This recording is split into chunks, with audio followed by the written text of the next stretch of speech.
Beta SCG এমন একটি পরীক্ষা, এই পরীক্ষার মাধ্যমে প্রেগন্যান্সি কনফার্ম করা যায়। অর্থাৎ প্রেগন্যান্সি কনফার্ম করার জন্য বিটা এসসিজি পরীক্ষা করা হয়। শুধু প্রেগন্যান্সি কনফার্ম করার জন্যই যে বিটা এসসিজি পরীক্ষাটি করা হয় এমনটাও না, আরও অনেক প্রয়োজনে অনেক কারণে বিটা এসসিজি পরীক্ষা করা হয়ে থাকে। আজকের এই ভিডিওতে আমরা ব্লাড বিটা এসসিজি টেস্ট নিয়ে বিস্তারিত আলোচনা করব। তার আগে চ্যানেলটি সাবস্ক্রাইব করে নিন। এইচসিজি হচ্ছে এক ধরনের হরমোন। গর্ভধারণের 10 থেকে 12 দিনের মধ্যে গর্ভফুল থেকে এই এইচসিজি হরমোন উৎপাদিত হয় এবং এই এইচসিজি হরমোন প্রস্রাব এবং রক্তে চলে আসে। তখন এই পরীক্ষার মাধ্যমে এইচসিজি হরমোনের মাত্রা নির্ণয় করা হয় এবং প্রেগন্যান্সি কনফার্ম কিনা সেটা দেখা হয়। বিটা এইচসিজি হরমোন টেস্টের মাধ্যমে আপনার হরমোনের মাত্রাটা কত সেটা দেখা হয়, যা আপনার পরবর্তী সময়ে বিভিন্ন চিকিৎসা বা ফলো আপের ক্ষেত্রে খুবই গুরুত্বপূর্ণ। আচ্ছা, আমরা জানলাম যে প্রেগন্যান্সি কনফার্ম হওয়ার জন্য ব্লাড বিটা এইচসিজি টেস্ট করা হয়। এখন আমরা জানবো যে আর কি কি কারণে বিটা এইচসিজি টেস্ট করার প্রয়োজন হতে পারে। একটি স্বাভাবিক প্রেগন্যান্সিতে এই গর্ভফুল জরায়ুর দেয়ালে প্রতিস্থাপিত হয়, কিন্তু একটোপিক প্রেগন্যান্সির ক্ষেত্রে কি হয়, এই গর্ভফুল জরায়ুতে প্রতিস্থাপিত না হয়ে জরায়ুর বাহিরে, বিশেষ করে ফ্যালোপিয়ান টিউবের মধ্যে প্রতিস্থাপিত হয়। তখন এই কন্ডিশনকে একটোপিক প্রেগন্যান্সি বলা হয়। এই একটোপিক প্রেগন্যান্সি কনফার্ম হওয়ার জন্য কিন্তু আপনার এই বিটা এইচসিজি টেস্ট করার প্রয়োজন হতে পারে।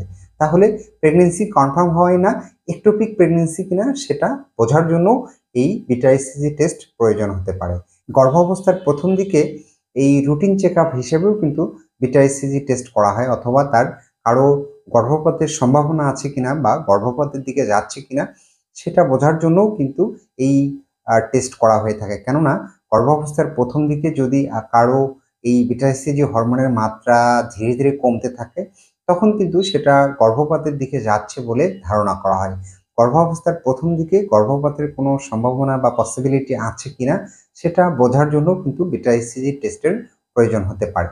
এছাড়াও মোলার প্রেগন্যান্সি শনাক্তকরণের জন্য কিন্তু বিটা এইচসিজি টেস্ট প্রয়োজন হয়। এছাড়াও বিটা এইচসিজি হরমোনের মাত্রা যদি খুব বেশি হয়, তাহলে অনেক সময় বোঝা যায় যে কারো যমজ বাচ্চা বা একাধিক বাচ্চা থাকার সম্ভাবনা অনেক বেশি। তাও বিভিন্ন পরীক্ষা নিরীক্ষায় চিকিৎসকের যদি মনে হয় যে আপনার জরায়ুর ওয়ালে টিউমার রয়েছে, সেটা কনফার্ম হওয়ার জন্য কিন্তু বিটা এইচসিজি টেস্টের প্রয়োজন হতে পারে। ব্লাড বিটা এইচসিজি পরীক্ষাটি রক্তের মাধ্যমে করা হয়। আপনার শিরা থেকে রক্ত সংগ্রহ করে ল্যাবরেটরিতে এই বিটা এইচসিজি হরমোনের পরীক্ষা করা হয়। খুব একটা খরচ হয় না, বিভিন্ন ল্যাবরেটরি ভেদে 1000 থেকে 1500 টাকার মধ্যেই ব্লাড বিটা এইচসিজি পরীক্ষাটি করা হয়ে থাকে। অনেক সময় অনেকেই পিরিয়ডের তারিখ মনে রাখেন না, তখন এই বিটা এইচসিজি টেস্টের মাত্রা দেখে কিন্তু বোঝা যায় যে আপনার প্রেগন্যান্সির সময়কাল কত। রিপোর্টটি হাতে পেলে দেখবেন যে আপনার পাশেই বিটা এইচসিজি লেভেলের রেফারেন্স রেঞ্জগুলো দেওয়া থাকে, কোন কোন কন্ডিশনে বিটা এইচসিজি হরমোনের লেভেলটা কত থাকা উচিত সেটা দেওয়া থাকে। তবে আপনার বিটা এইচসিজি হরমোনের লেভেল যদি 25-এর বেশি থাকে, তখন ধরে নেওয়া হয় যে আপনার প্রেগন্যান্সি পজিটিভ। তাহলে বিটা এইচসিজি হরমোন নিয়ে আজকে পর্যন্তই। ভিডিওটি ভালো লাগলে লাইক, কমেন্ট, শেয়ার দিয়ে পাশে থাকবেন এবং চ্যানেলটি সাবস্ক্রাইব করবেন। ধন্যবাদ সবাইকে।